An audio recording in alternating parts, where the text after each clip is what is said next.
the sky above Hibiscus City hung low and heavy, a permanent shroud of gray that filtered the sunlight into something pallid and weak.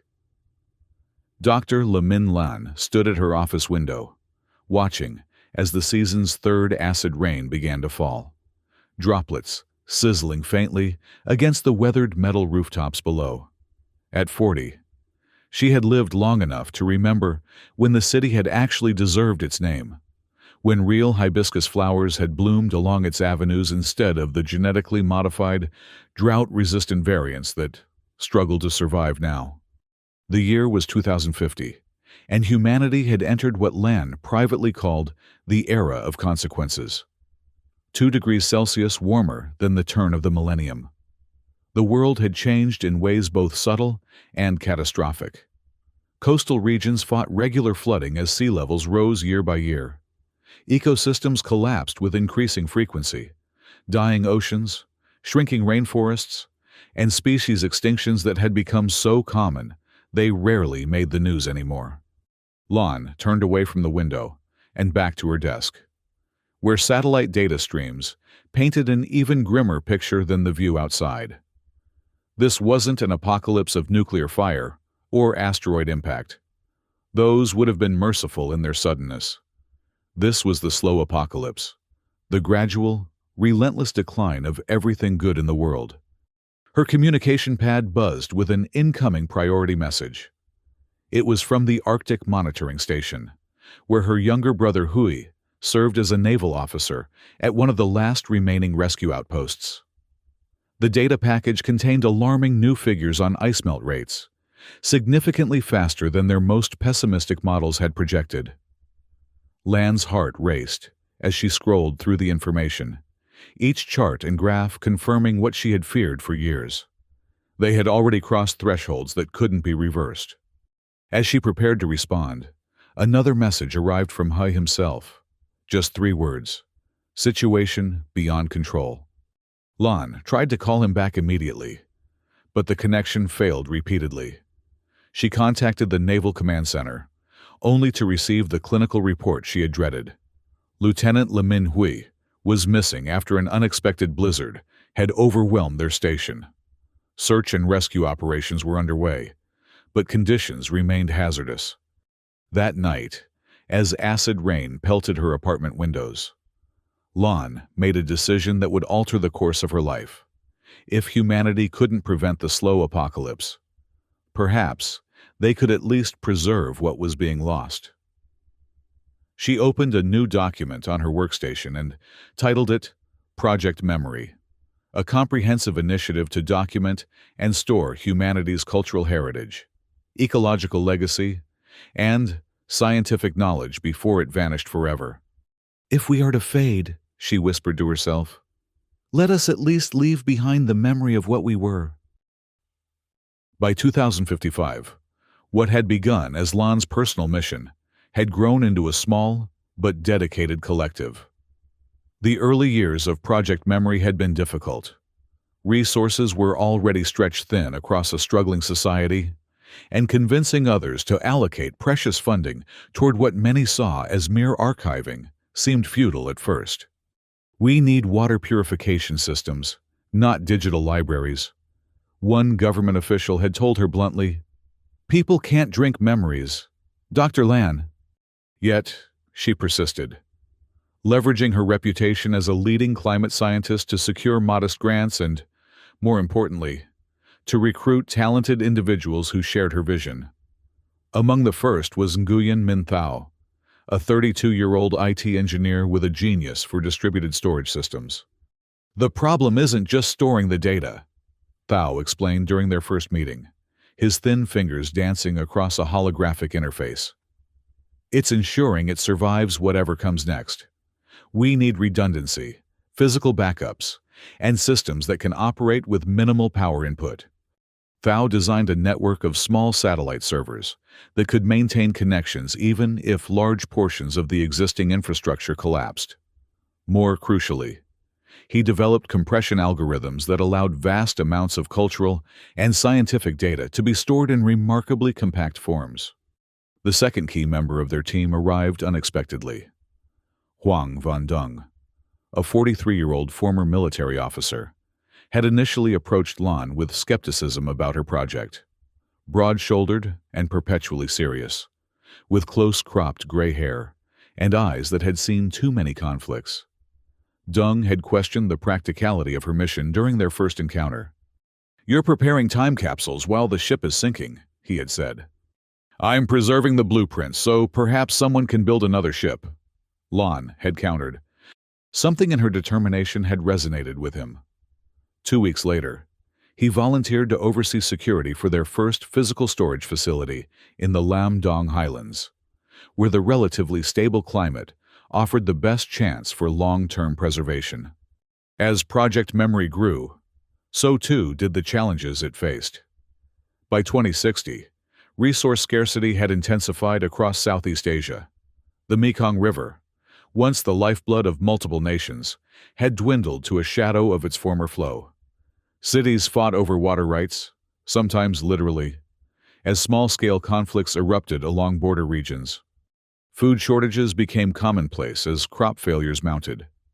The genetically modified strains that had promised to withstand changing conditions proved insufficient against the combined stresses of drought, new pest species, and soil degradation.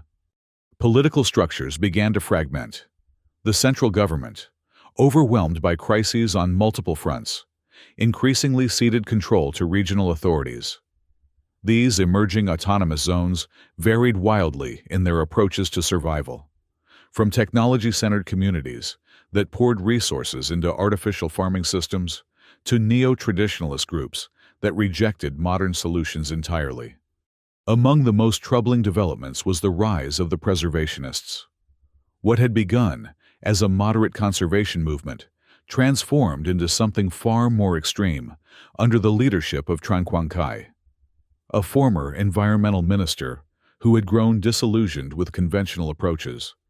The fundamental error, Kai proclaimed in digital manifestos that circulated through underground networks, is believing that we can save everyone and everything.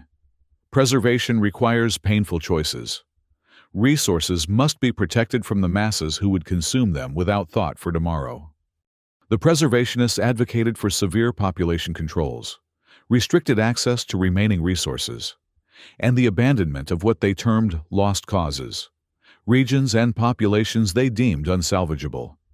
Their philosophy found fertile ground among the wealthy and powerful, who had the means to insulate themselves from the worst effects of the crisis. For Lan and Project Memory, the preservationists represented a dangerous ideological opponent. While Lan worked to document and preserve knowledge for all humanity, the preservationists sought to hoard resources for a select few. The conflict between these visions would only intensify as conditions worsened. In early 2062, Lan received a formal notification from the Ministry of Science.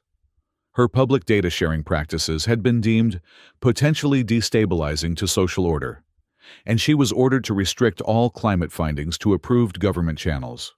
The directive was clear. Information was now a controlled resource, and Lan's open approach was no longer tolerated. "They're afraid," Thao said when she showed him the notice. "Information creates expectations. Expectations create demands, and they can't meet those demands." "So we're supposed to keep people in the dark? Let them think things might improve when we know they won't?" Lan's voice rose with rare anger. Dung, ever the pragmatist, offered a different perspective. "Official channels are compromised, but there are always unofficial ones. The question is how far you're willing to go, Dr. Lan." It was a question that would haunt her in the years to come. That night, she made her second momentous decision. Project Memory would continue its work in the shadows, creating an anonymous network to distribute critical information beyond government control. It was her first step into outright defiance of authority, a path that would eventually make her a fugitive in the country she was trying to save. By 2065, Project Memory had established 5 storage repositories across the country. The main facility in the Lam Dong Highlands, a northern mountain complex, a partially submerged bunker on Pukwak Island, a preservation center in the Kangeo Mangrove Reserve, and an underground facility beneath Hanoi. Each location specialized in different aspects of preservation, from seed banks and DNA samples to digital archives of literature, art, and scientific knowledge. The work had become more dangerous.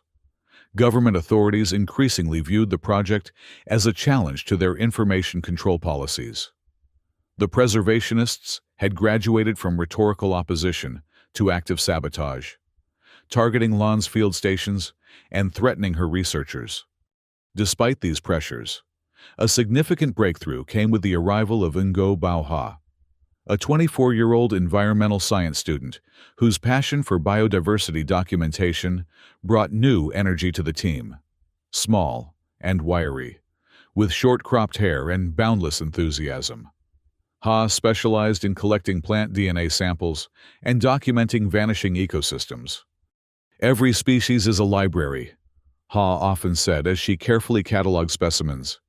"Each one contains solutions to problems we haven't even encountered yet." Ha's presence affected Lan deeply. In the young woman's determination, Lan saw echoes of her missing brother Hui, the same relentless optimism in the face of overwhelming odds. Though search operations had long since been abandoned, Lan had never completely given up hope that Hui might have somehow survived. She kept a private database of Arctic reports, analyzing weather patterns and rescue operations, searching for any clue that might have been overlooked. This personal quest increasingly conflicted with her leadership of Project Memory. As resources dwindled and threats mounted, Lan found herself torn between her private grief and her public responsibility. There were nights when she questioned whether the entire endeavor was merely her way of atoning for failing to save her brother, a grandiose distraction from personal loss. Thao noticed her struggle. "You know," he said one evening as they worked late in the Lamdong facility, "what we're doing here won't bring him back." "I know that," Lan snapped, then immediately regretted her tone. "But," Thao continued gently, "it might save someone else's brother in the future. The knowledge we preserve could help rebuild when the time comes." His words offered little comfort, but they reinforced her conviction. Project Memory wasn't about the past, or even the present. It was about giving the future a foundation to build upon, whenever humanity was ready to rise from the ashes of the slow apocalypse. That conviction would be severely tested in the years ahead. In mid-2067, a massive dust storm struck central Vietnam, severely damaging Lan's monitoring station in Da Nang. Despite warnings from her team, Lan insisted on personally assessing the damage. Her vehicle was caught in a secondary storm surge, resulting in a crash that left her stranded in deteriorating conditions. Dung led the rescue operation, navigating through near-zero visibility to reach her location. The experience was a harsh reminder of nature's increasingly unpredictable power, and of the physical toll their work was taking on all of them. Barely a month later, catastrophic flooding inundated the Mekong Delta as saltwater intrusion reached unprecedented levels. Millions were displaced, creating a massive refugee crisis as coastal communities fled to higher ground. The government's response was fragmented and insufficient, leading to widespread unrest. For Project Memory, the crisis created both opportunity and danger. The chaos allowed them to expand their covert information network, providing displaced communities with crucial survival data that official channels withheld. However, it also stretched their resources to the breaking point as team members diverted their efforts to immediate humanitarian needs. "We can't just be archivists," Ha argued during an emergency meeting. "What good is preserving knowledge if we don't use it to help people now? Every resource we divert from the archives is information potentially lost forever," Thao countered. "We have to maintain our primary mission." Dung, as usual, cut through the debate with military directness. "We adapt or we die. Period. Project Memory needs to evolve." Lan made her third pivotal decision: Project Memory would expand its mission to include active knowledge distribution, providing communities with practical information for survival while continuing its preservation efforts. This memory restoration network would transform their passive archiving into an active resistance against both governmental control and the preservationists' exclusionary philosophy. The decision placed them in direct opposition to authorities. In early 2068, the Ministry of Science issued a formal cease and desist order, demanding that all Project Memory operations be terminated and all data surrendered to government control. LAN's response was to upload a significant portion of their climate findings to an anonymous network, effectively burning her bridges with official institutions. Within days, she became a wanted woman, charged with disseminating classified information and undermining national security. The preservationists seized on this development, publicly denouncing LAN as a chaos agent whose reckless sharing of doomsday scenarios was inciting panic and wasteful resource consumption. Privately, they escalated their campaign against Project Memory facilities, moving from intimidation to outright violence. The confrontation came to a head during a specimen collection expedition to Cat Tien National Park. Lan and Ha were documenting remnant species when a preservationist squad ambushed them, destroying their collection equipment and threatening worse if they continued their work. "You're the ones hastening the end," their leader told Lan. "Every resource you waste on your memory project is one less that could save actual lives." "Knowledge is what will save lives," Lan responded. "Not hoarding." The standoff ended without bloodshed, but only because Dung had anticipated trouble and positioned a security team nearby. As they retreated from the park, Lan realized that intellectual disagreement had evolved into physical danger. Project Memory was now fighting a war on two fronts, against the collapsing environment and against human opponents who saw their mission as a threat. By 2070, Vietnamese society had fragmented further. Urban centers had contracted into heavily guarded enclaves, each with its own resource management policies. Rural areas oscillated between abandoned wastelands and agriculturally productive zones that were fiercely defended by local militias.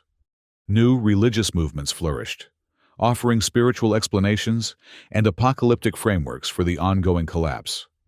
Many blamed science and technology for humanity's predicament, viewing Lan and her colleagues as representatives of the hubris that had brought the world to ruin. "The prophet of doom," people whispered when Lan ventured into public spaces. "The woman who predicted the end, but couldn't prevent it." These sentiments made the team's work increasingly difficult. Field research required armed escorts. Data collection often met with local resistance. Even their communication systems were regularly compromised by both government surveillance and preservationist hacking attempts. Technical challenges mounted alongside the social ones. The distributed power grid had become unreliable, with frequent outages that threatened their preservation systems. Solar panels, once a reliable alternative, became less efficient as atmospheric dust and pollution reduced solar input. During one particularly extended monsoon season, the Lam Dong facility lost power for nearly 3 weeks, forcing Thao to implement emergency protocols to prevent data corruption. The manual backup process required physically transferring data to crystal storage mediums, a painstaking operation that Thao had to perform while standing in knee-deep floodwater that had breached the facility's lower levels. Despite his efforts, approximately 8% of the cultural archive was lost, including irreplaceable recordings of ethnic minority languages that were already on the verge of extinction. This loss hit Lan harder than any physical danger had. "We're failing," she confessed to Dung one night as they shared a meager meal of synthetic protein. "For every piece we save, we lose 2 more. "That's still better than losing everything," Dung replied. His pragmatism had evolved over the years, tempered by a growing spiritual dimension that surprised those who knew him only as a military man. "Even fragments can tell a story." Lan wasn't convinced. The strain of leadership weighed heavily on her. Now in her mid-50s, she felt the physical toll of years spent in harsh conditions, breathing polluted air, and living with constant stress. Medical supplies were among the many resources growing scarcer, and the chronic respiratory condition she had developed went largely untreated. The psychological burden was even greater. Reports of massive refugee movements into the highlands increased daily, bringing stories of starvation and conflict in the lowlands.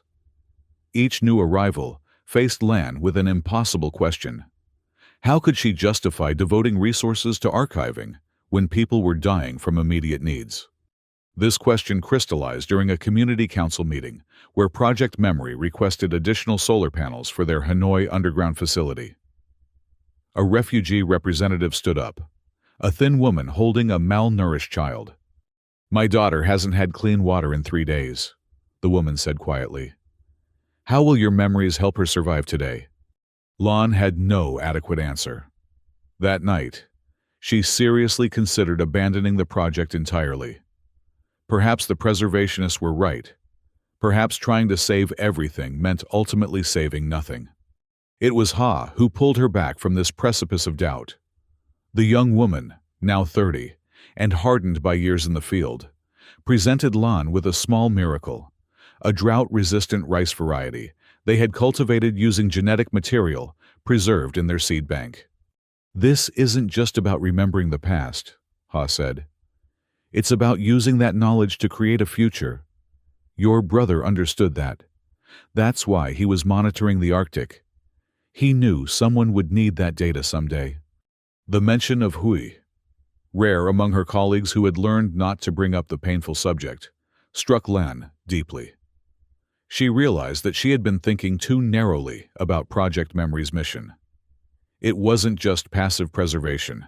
It was active incubation of the seeds of renewal, whatever form that might take. This realization led to the fourth major evolution of Project Memory. In early 2075, Lan announced the Memory Restoration Initiative, a program that would apply their preserved knowledge directly to current survival challenges while continuing the core archival mission. The initiative included developing resilient crop varieties from their seed bank, implementing water purification techniques based on preserved engineering knowledge, and creating decentralized education networks to share practical skills that were being lost as the older generation passed away. This shift reinvigorated the team and improved their standing with local communities. Instead of being seen as impractical archivists, they became valuable knowledge brokers, offering solutions to immediate problems while maintaining their long-term mission. The change also attracted new allies. Communities that had previously viewed Project Memory with suspicion now offered protection and resources. A network of memory guardians formed, ordinary people who volunteered to safeguard data caches and participate in knowledge collection efforts. This expanding network brought Project Memory into further conflict with both government authorities and the preservationists. In late 2077, Lan narrowly escaped arrest during a raid on a community workshop, where she was teaching water filtration techniques. Thao wasn't as fortunate. He was detained for nearly 3 months before Deng's connections enabled a high-risk extraction operation. Thao returned, changed. His natural optimism dimmed by the experience. "They're not just trying to control information anymore," he reported. "They're actively destroying it. I watched them burn physical books, actual paper books that survived decades of digital transition, because they contained obsolete knowledge that might give people false hope." This revelation hardened Lan's resolve. Project Memory would now actively collect and preserve materials that authorities sought to destroy, becoming not just archivists, but rescuers of endangered knowledge. The preservationists, meanwhile, had consolidated their power in several key regions, particularly areas with remaining strategic resources. Under Kai's increasingly authoritarian leadership, they implemented a tiered society where access to necessities like clean water and reliable food was determined by one's preservation value, a calculated metric based on skills, reproductive capacity, and resource consumption. They've created a death calculation, Ha reported, after infiltrating a preservationist community disguised as an agricultural specialist. They literally rank people on whether they're worth keeping alive.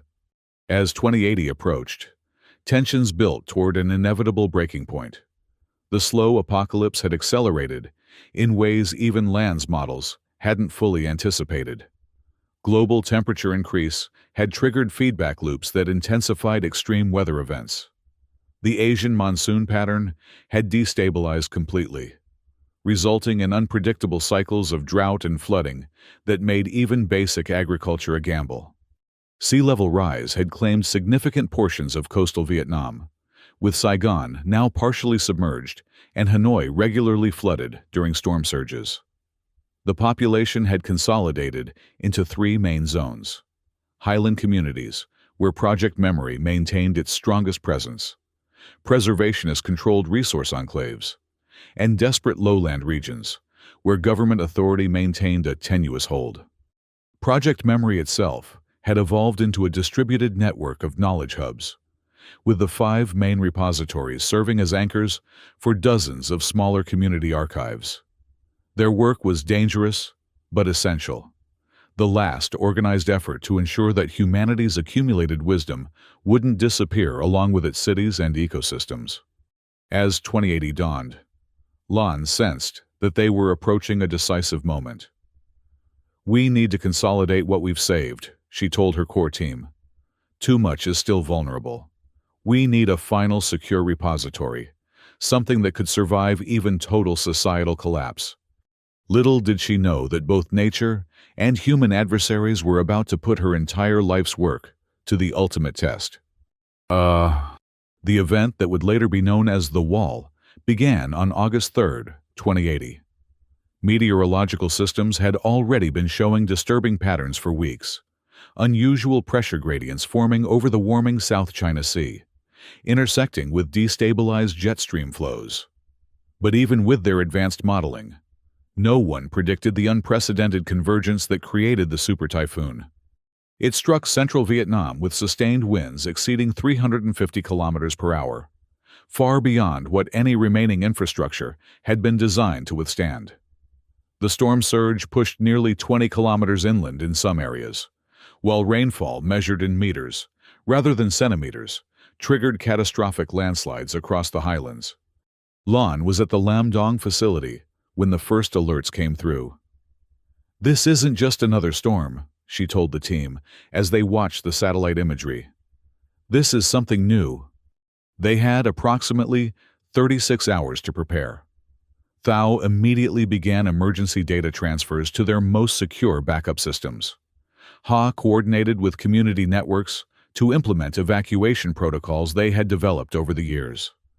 Dung mobilized their security personnel to protect critical equipment during the transfer. As the storm approached, it became clear that the Lam Dong facility itself was at risk. Located on a plateau that had previously been considered safe from flooding, it now faced multiple threats as surrounding hillsides became saturated and unstable. "We need to evacuate the core data," Lan decided. "Everything else is secondary." The core data, comprising irreplaceable genetic samples, seed stocks, and the most critical cultural and scientific knowledge, was stored in specialized containers designed for emergency transport. The plan had always been to move these containers to the northern mountain facility if Lam Dong was compromised. The evacuation began as the storm's outer bands reached them. 3 transport vehicles, heavily protected and with redundant navigation systems, departed at staggered intervals. Lan, Dung, Thao and Ha accompanied the most critical container in the lead vehicle. They had barely cleared the facility perimeter when the first landslide hit. A massive section of hillside collapsed, taking out the access road behind them and cutting off the second transport. Emergency communications indicated that the vehicle had survived, but was now trapped at the facility. "We have to go back," Ha insisted. "If we go back, all 3 transports could be lost," Dung countered. "We continue to the backup site, then mount a rescue operation." The decision was excruciating, but Lan sided with Deng. They pushed forward as conditions deteriorated rapidly. The storm had intensified beyond all predictions, with the landscape around them transforming by the minute. Roads vanished under floodwaters. Trees that had stood for centuries were uprooted like weeds. Their progress slowed to a crawl as Deng navigated increasingly treacherous terrain. After 14 hours of continuous driving, they were forced to stop when a flash flood washed out the bridge they had intended to cross. "There's an alternate route," Deng said, studying their mapping system. "But it takes us dangerously close to preservationist territory." "Do we have a choice?" Thao asked. They didn't. The alternate route took them through a narrow valley that had once been a tourist destination before the collapse. Now it was a choke point controlled by a preservationist outpost, one they hoped to slip past under cover of the storm. They almost succeeded. The preservationists were focused on securing their own facilities against the typhoon, with minimal perimeter monitoring. The transport was within 5 kilometers of clearing their territory when disaster struck again. A massive flash flood, a wall of water carrying debris from shattered upstream communities, burst into the valley without warning. Deng spotted it just in time, accelerating to higher ground. But the surge caught the rear of their vehicle, sending it spinning toward the raging current. What happened next would replay in Lan's nightmares for years to come. Deng managed to stabilize the transport long enough for them to extract the core data container. As they struggled to move it to higher ground, a secondary surge hit. Deng pushed Lan clear, but was caught by the debris-filled water. She saw him swept away, his hand raised in a final salute, before disappearing into the churning darkness. The next 48 hours became a blur of survival challenges. Lan, Thao, and Ha, now stranded with their precious cargo, had to navigate through the worst of the typhoon on foot. They took shelter in an abandoned tunnel for nearly a day as the storm reached its peak intensity, listening to the roar of destruction outside while taking inventory of their situation. The core data container remained intact, but their communications equipment had been damaged. They had no way of knowing what had happened to the other transports or to the facilities they had left behind. They were alone with the distilled essence of Project Memory and the knowledge that Deng had sacrificed himself to preserve it. When the storm finally began to subside, they emerged into a transformed landscape. The valley had been scoured by the flood, with entire sections of terrain simply gone. Navigation became a process of constant reorientation as they tried to reconcile their maps with the new reality around them. It took them 3 more days to reach the northern facility, traveling at night to avoid preservationist patrols that had emerged to secure resources in the storm's aftermath. When they finally arrived, exhausted and grief-stricken, they found the facility operational but damaged. The staff welcomed them with relief that quickly turned to concern when they learned of Deng's fate and the uncertain status of the other transports. Initial communications attempts yielded nothing but static. The typhoon had devastated the already fragile communications infrastructure across the region. It was nearly a week before they established contact with other Project Memory nodes and began to assess the full extent of the damage. The news was grim. The Lamdong facility had been largely destroyed by multiple landslides. The second transport had never made it out. The Kangeo repository was completely underwater after storm surge overwhelmed its protective barriers. The Pu Quoc facility remained intact, but isolated, with no clear timeline for re-establishing physical contact. Most concerning was the status of the Hanoi Underground Repository. Initial reports suggested it had survived the flooding, but subsequent communications indicated a security breach. Someone had attacked the facility during the chaos of the storm. "It has to be the preservationists," Thao said. "They'd see this as the perfect opportunity to wipe out what they've always considered a waste of resources." Lan agreed. "We need to secure what's left in Hanoi before it's too late." The journey to Hanoi was even more perilous than their escape from Lamdong had been. The typhoon had shattered an already fragile transportation network. Bridges were gone, roads had vanished, entire communities had been reduced to debris fields. And in this chaos, both government forces and preservationist groups had become increasingly aggressive, seizing resources and establishing new territorial claims. They traveled in a salvaged electric vehicle, avoiding main routes and relying on Ha's extensive knowledge of the terrain. The journey took nearly 3 weeks. 3 weeks during which Lon had too much time to contemplate the magnitude of what had been lost. Not just dung, whose absence left a void that couldn't be filled, but potentially large portions of the knowledge they had spent decades collecting. If the Hanoi facility had been compromised, what remained of Project Memory might no longer be sufficient to fulfill its purpose. These doubts consumed her as they approached Hanoi. The ancient capital had become a patchwork of elevated communities, built atop flooded lower levels.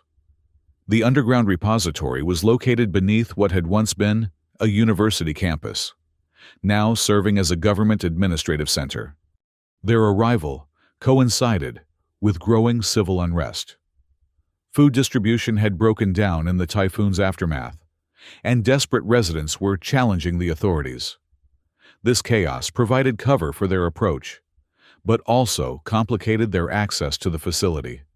Using emergency codes that bypassed standard security, they entered the underground complex through a maintenance tunnel.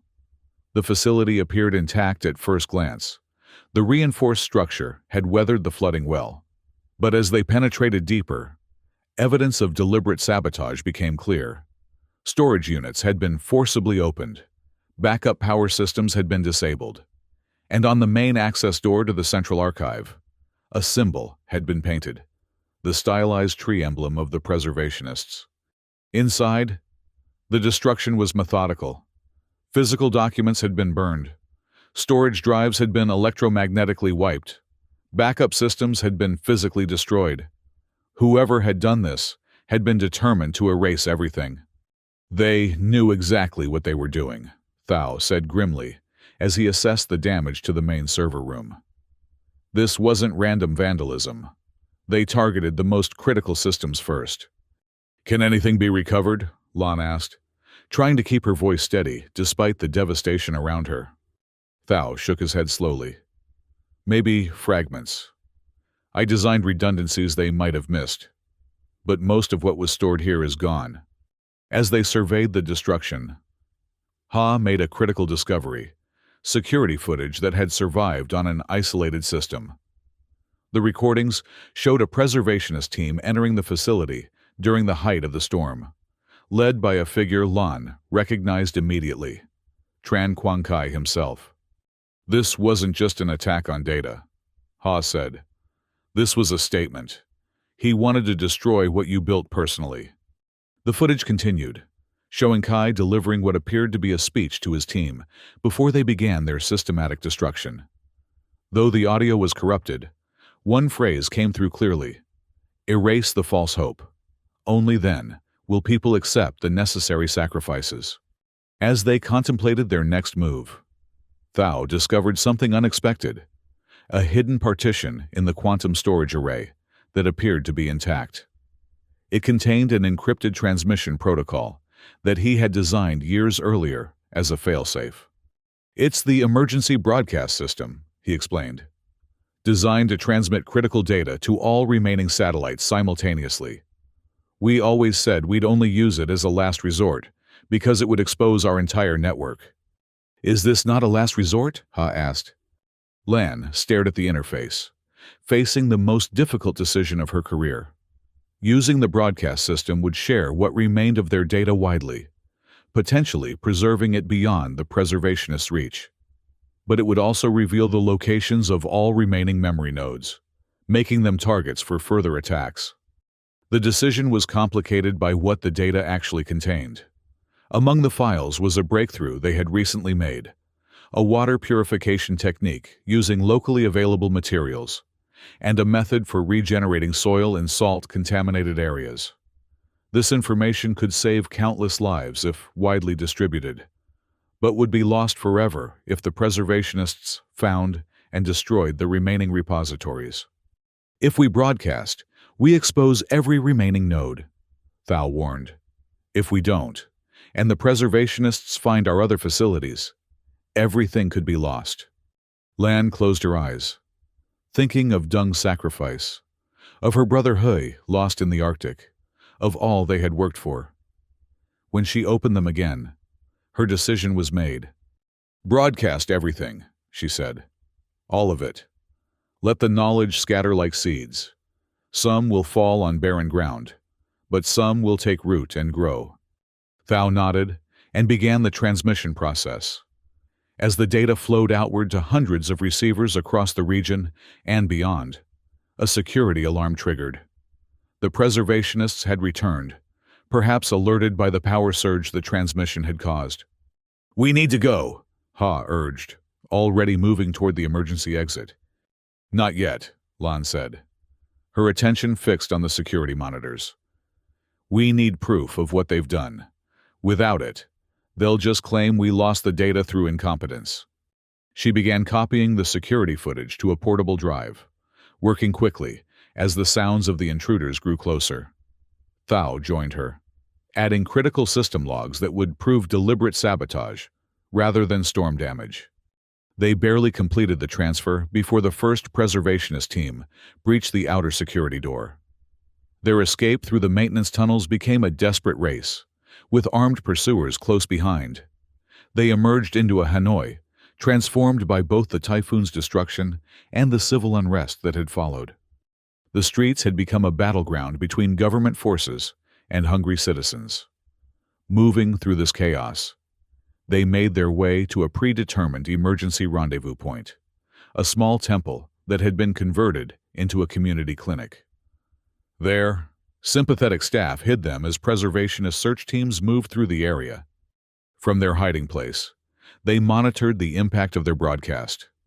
The transmission had reached hundreds of receivers, from sophisticated community networks to individual devices. The preservationists were scrambling to contain the information spread, but it was too late. The knowledge had been scattered too widely to be completely erased. This small victory came at a tremendous cost. Within days, reports confirmed that preservationist forces had begun targeting known memory nodes across the region. The Pu Quoc facility was overrun. Smaller community archives were destroyed. The Northern Mountain facility where they had delivered the core data container came under direct attack. Though its remote location and defensive measures prevented immediate capture, Lan, Thao, and Ha remained in hiding for nearly 2 months as the situation stabilized. The typhoon's aftermath had reshuffled the political landscape, with a new coalition government emerging from the crisis. While still authoritarian in nature, this regime was more pragmatic than its predecessor, viewing the preservationists as dangerous extremists rather than potential allies. Taking advantage of this shift, Lan made a bold move. Using secure channels, she released the footage of Kai's attack on the Hanoi facility to both government authorities and public networks. The evidence was irrefutable. The preservationists had deliberately destroyed critical survival information during a national disaster. The backlash was immediate and severe. Government forces moved against known preservationist strongholds. Kai and several other leaders were arrested, though many members of the movement went underground, vowing to continue their mission by any means necessary. For Lan, the vindication was hollow. The broadcast had preserved critical knowledge, but at the cost of much of Project Memory's physical infrastructure. Preliminary assessments suggested that only about 40% of their total archive remained intact, scattered across surviving nodes and the individual devices of memory guardians throughout the region. More personally, the loss of Deng had left a wound that wouldn't heal. He had been more than security chief. He had become the moral compass of their group, the voice of pragmatism tempered with compassion. Without him, Lan found herself adrift, questioning whether the compromised remains of Project Memory could still fulfill its purpose. These doubts culminated in a public message she transmitted through the remaining memory network. Speaking directly to camera, her face showing every year of hardship and loss. She acknowledged the failures and limitations of their efforts. "We did not preserve everything," she admitted. "Much has been lost that can never be recovered. But what remains is yours, all of you. Each person who receives this message now holds a fragment of our collective memory. I ask you to protect it, to share it, and most importantly, to use it. Knowledge that sits idle is as good as forgotten." She concluded with a call for what she termed citizen science, a distributed effort where individuals would document the world around them, collecting whatever knowledge they could about their local environment, culture, and technologies. These contributions would be added to the remaining memory archives, gradually rebuilding what had been lost. The response exceeded her most optimistic expectations. Thousands of submissions flowed in, everything from seed samples and water quality measurements to recordings of local folk songs and detailed craft techniques. The memory network, though damaged, began to regenerate through this collective effort. For Lan personally, however, the aftermath of the wall marked a profound psychological crisis. The loss of Dung, coming after years of unresolved grief for her brother, pushed her into a deep depression. She withdrew from active leadership, retreating to a small community in the northern mountains where the core data container had been secured. Thao and Ha stepped forward in her absence, coordinating the reconstitution efforts and implementing new security protocols to protect against future preservationist attacks. They regularly sent updates to Lan, but respected her need for distance as she processed her grief. In this period of isolation, Lan began to reassess the fundamental purpose of Project Memory. Was it enough to preserve knowledge if there was no one left to use it meaningfully? The catastrophic impacts of climate change continued to accelerate. Population declined through a combination of reduced birth rates, increased mortality, and the collapse of healthcare systems. By some estimates, global human population had already decreased by nearly a third from its peak in the 2040s. Was Project Memory merely documenting humanity's extinction rather than enabling its survival? The breakthrough came unexpectedly. While reviewing data recovered from the Hanoi facility, Ha discovered a partial seed genome for a drought-resistant indigenous rice variety that had been thought extinct. Using the genetic material preserved in their core sample collection, they were able to regenerate viable seeds. The initial planting was modest, just a small plot in the protected valley near their northern facility. No one expected much success given the degraded soil conditions. But the rice grew. Not abundantly, not easily, but it grew where other varieties had failed repeatedly. Ha brought the first harvest, a small pouch of grains, to Lan in her mountain retreat. "We're calling it Seeds of Hope," she said. "It's not just data anymore. It's actual life." The simple gift accomplished what months of recovery had not. Lan emerged from her isolation, ready to lead Project Memory into its next phase. One focused not just on preservation, but on active regeneration. By 2090, the world that Dr. Lamin Lan had tried to save was unquestionably in decline. Yet against this backdrop of continuing loss, small pockets of resilience had emerged, communities that had adapted to harsh new conditions, using knowledge preserved through the memory network. Project Memory itself had evolved into something its founders had never fully envisioned. Rather than centralized repositories, vulnerable to attack or disaster, it had become a distributed web of small-scale archives, maintained by local communities.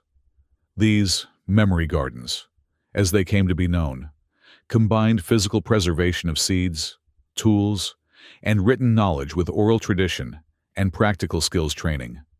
Lan, now 75 and physically diminished by decades of hardship, had settled in a highland community in Kontum province. Her formal leadership of Project Memory had passed to Ha, but she remained its spiritual center, taking on the role of the storyteller, transmitting the narrative of humanity's descent and potential rebirth to younger generations. Each evening, weather permitting, she would gather with the community's children around a solar-powered transmitter that connected them to similar gatherings across the region. There, she would share what came to be known as the 100 Years of Decay, the chronicle of how humanity had reached this point, and what might still be possible despite everything that had been lost.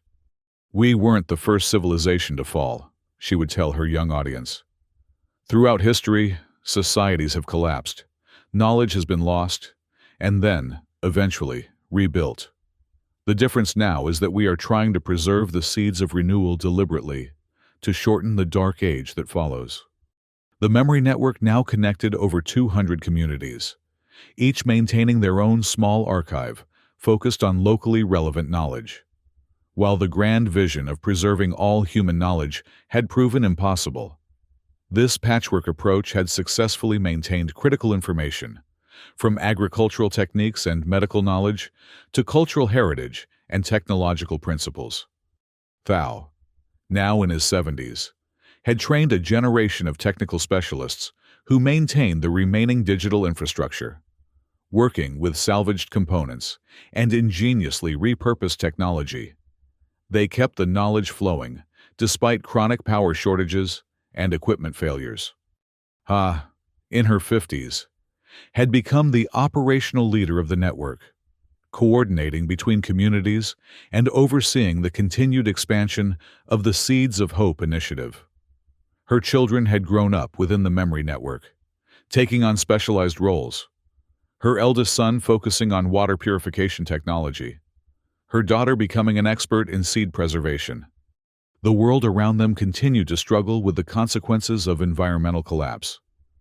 Global temperature increase had stabilized at just under 3 degrees Celsius, above pre-industrial levels, not because of successful mitigation, but because population decline and industrial collapse had reduced emissions dramatically. This cold comfort came too late to prevent irreversible changes to the planet's systems. Sea levels continued to rise. Extreme weather events remained common. Biodiversity had been catastrophically reduced. Many parts of the world had become effectively uninhabitable due to combination of heat, drought, flooding, or social collapse. Yet human adaptability had proven remarkable. The highland communities where Project Memory maintained its strongest presence had developed new agricultural techniques suited to altered conditions. Water management systems inspired by ancient practices, but enhanced with preserved modern knowledge, allowed for sustainable living, even in areas of irregular rainfall. The preservationists, though diminished after their leader's exposure and arrest, remained a threatening presence. Splinter groups occasionally attacked memory gardens, viewing them as misallocations of precious resources. These attacks were less frequent than in earlier years. However, as communities increasingly recognized the practical value of preserved knowledge, more problematic were the emerging autonomous governments that had replaced the fallen central authority. Some of these new power structures viewed the memory network with suspicion, seeing its decentralized nature as a challenge to their control. In 2093, one such regime attempted to nationalize all memory gardens within its territory, prompting what became known as the Data Protest. Coordinated by Ha, thousands of network members simultaneously transmitted fragments of crucial information using personal devices, overwhelming surveillance systems, and demonstrating that knowledge could no longer be contained by geographical boundaries. The protests succeeded in forcing the regime to back down, establishing the principle that memory gardens were communal resources beyond governmental control. For Lan, these developments confirmed that Project Memory had evolved beyond her original vision into something more resilient. What had begun as an archive had become a living network, a distributed intelligence that could survive the loss of any individual node, including herself. This realization brought her a measure of peace as she contemplated her own mortality. The chronic respiratory condition that had plagued her for decades had worsened, and medical resources remained limited, despite the memory network's preservation of treatment knowledge. She knew her remaining time was measured in years, perhaps only months. She used this time to compile what she called the Archivist's Testament, her personal account of Project Memory's journey and the lessons she had learned. This document, distributed throughout the network, served both as historical record and as guidance for future generations who would maintain humanity's knowledge through whatever challenges lay ahead. The slow apocalypse teaches us that endings are rarely swift and clean, she wrote. Instead, decline and renewal exist simultaneously, intertwined like vines on an ancient temple. We lose, and yet we preserve. We forget, and yet we remember. We die, and yet something of us continues. As 2100 approached, the arbitrary but symbolic endpoint of her 100 years of decay narrative, Lan found herself reflecting on what had been achieved against overwhelming odds. The world was unquestionably diminished from what it had been in her youth. Billions had suffered. Countless species had vanished forever. Great cities lay abandoned or transformed beyond recognition. Yet humanity endured, and with it, the accumulated wisdom of generations, imperfectly preserved, fragmentary, but not lost entirely. The Seeds of Hope program had expanded to include dozens of revitalized plant varieties, adapted to new conditions. Knowledge sharing between communities had enabled innovations in sustainable living that would have been impossible in isolation. Most importantly, a new generation had grown up with both an understanding of what had been lost and the tools to build something new from the remains. They were neither ignorant of history nor crushed by its weight, a balance that Lan had always seen as essential for any meaningful future. On a clear night in early 2100, Lan conducted what would be one of her final storytelling sessions. Gathered around her were not only the children of the community, but also Ha and several other original members of Project Memory, who had traveled to mark the occasion. As she spoke of the century of changes they had witnessed, a child pointed to the sky where a string of lights moved steadily across the darkness. The remaining satellites of the memory network, still transmitting their precious data across a changed world. "What was it like before?" another child asked. "In prehistoric times, when people had flying machines and endless water." Lan smiled at the question, at how quickly the modern world had become mythological to those who had never experienced it. "It was beautiful in many ways," she said. "But people didn't value what they had until it began to disappear." "Can we ever get it back?" the child persisted. Before answering, Lan looked to Ha, who held up a small container, this season's harvest from their experimental field, where the latest generation of drought-resistant crops was yielding more than anyone had thought possible on land once considered dead. "Everything can return," Lan said finally, "as long as we don't surrender the memory of what was and the vision of what might be again. Not the same. Nothing is ever the same. But perhaps something just as valuable, built on the knowledge of both our triumphs and our failures."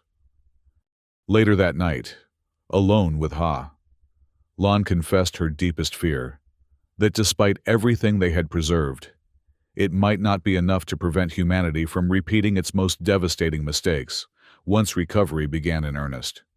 "We've saved the knowledge," she said, "but have we saved the wisdom to use it properly?" Ha had no simple answer.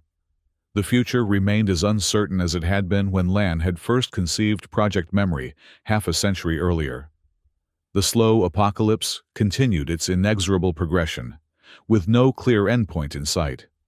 Yet as they stood together under the stars, watching the lights of the memory satellites trace their paths across the sky, there was a sense of continuity that transcended the devastation. Human knowledge, fragmentary, imperfect, but persistent, continued its journey through time, carried forward by each person who valued it enough to preserve it for another day. For Lan, that continuity was the ultimate success of Project Memory, not the preservation of everything, which had proven impossible, but the maintenance of enough to ensure that humanity would not have to begin again from ignorance. The seeds had been planted. Some had taken root, and new growth, however tentative, had begun. In the face of the slow apocalypse, the gradual, relentless decay of everything that had once seemed permanent, this modest achievement represented the most profound form of resistance, the refusal to forget, and with it, the determination to begin again.